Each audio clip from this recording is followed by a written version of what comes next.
हमारा भारतवर्ष त्योहारों तथा पर्वों का देश है। ये त्योहार अपने साथ कई उमंगे तथा उत्साह लाकर हमारे जीवन को खुशियों से भर देते हैं। सोचिए, यदि ये त्योहार न होते तो हमारा जीवन कितना नीरस होता। इन्हीं त्योहारों में से एक महत्वपूर्ण त्योहार है रक्षाबंधन का प्यारा त्योहार। रक्षाबंधन का त्योहार श्रावण मास की पूर्णिमा को मनाया जाता है। यह त्योहार भाई बहन के अटूट प्रेम को समर्पित है। इस दिन बहन अपने भाई की कलाई पर राखी बांधती है तथा भाई अपनी बहन की रक्षा का वचन देता है। रक्षाबंधन का उल्लेख हमारी पौराणिक कथाओं तथा महाभारत में भी मिलता है। इस संबंध में एक पौराणिक कथा प्रचलित है।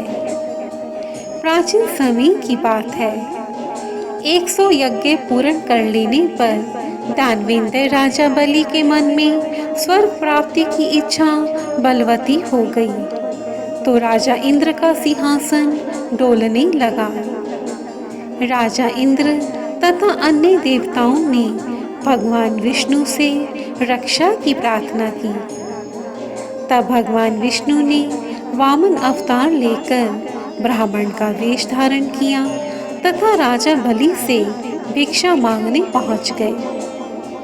उन्होंने राजा बलि से 3 पग भूमि भिक्षा में मांग ली, परंतु राजा बलि के गुरु शुकदेव ने ब्राह्मण रूप धारण किए हुए भगवान विष्णु को पहचान लिया तथा राजा बलि को इस विषय में सतर्क कर दिया, परंतु राजा बलि अपने वचन से ना फिरे तथा 3 पग भूमि दान कर दी। वामन रूप में भगवान विष्णु ने एक पग में स्वर्ग तथा दूसरे पग में पृथ्वी को नाप लिया। अब वह अपना तीसरा पग कहाँ रखे?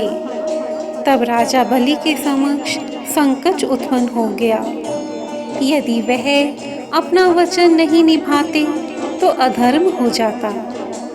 अतः राजा बलि ने अपना सर भगवान विष्णु के समक्ष कर दिया तथा कहा, हे भगवान, यह तीसरा पग आप मेरे सर पर रखिए।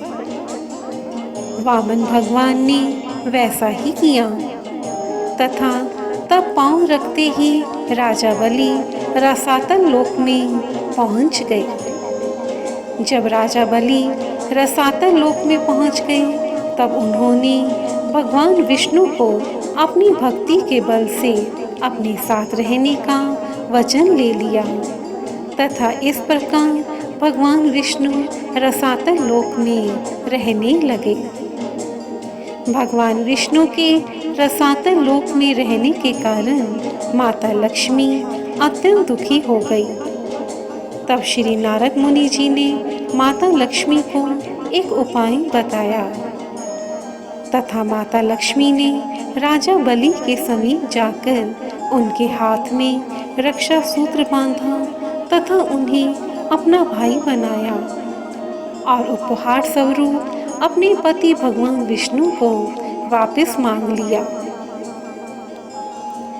उस दिन श्रावण मास की पूर्णिमा थी तथा उसी दिन से हमारे देश में रक्षाबंधन का त्योहार मनाया जाने लगा। इस वर्ष भाई बहन के असीम स्नेह का पर्व रक्षाबंधन 7 अगस्त को है, परंतु इस बार इस त्योहार पर भद्रा के साथ ही चंद्र ग्रहण का साया भी रहेगा। करीब 12 वर्ष के बाद ऐसा संयोग बना है जब रक्षाबंधन के दिन ग्रहण लग रहा है। क्योंकि सूतक तथा भद्रा दोनों में ही शुभ कार्य वर्जित है, अतः इन दोनों के बीच का समय ही राखी बांधने के लिए शुभ माना गया है। अतः प्रातः 11:05 से लेकर 1:52 तक आप रक्षाबंधन का त्योहार मना सकते हैं। आखिर भद्रा में राखी क्यों नहीं बांधी जाती? ऐसी मान्यता है कि सूर्पनखा ने अपने भाई रावण को भद्रा में राखी बांधी थी, जिस कारण रावण का विनाश हो गया। अतः भद्रा में राखी बांधना मना है। रक्षाबंधन का त्योहार केवल भाई बहन का ही नहीं, बल्कि पूरे परिवार का त्योहार है। अतः आप इस त्योहार को पूरे परिवार के साथ मिलकर हंसी खुशी मनाएं।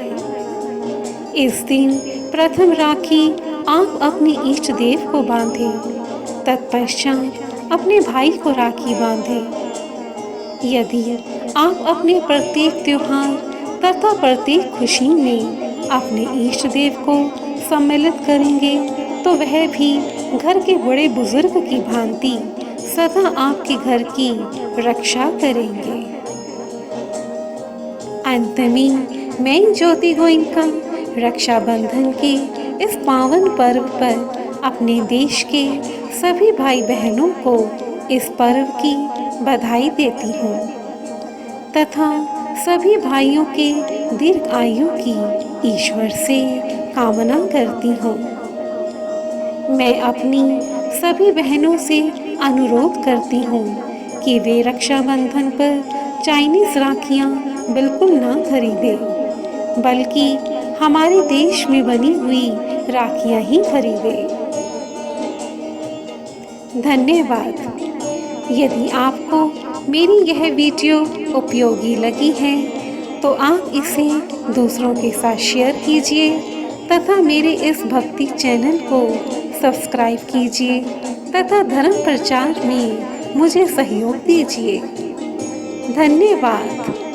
जय हिंद।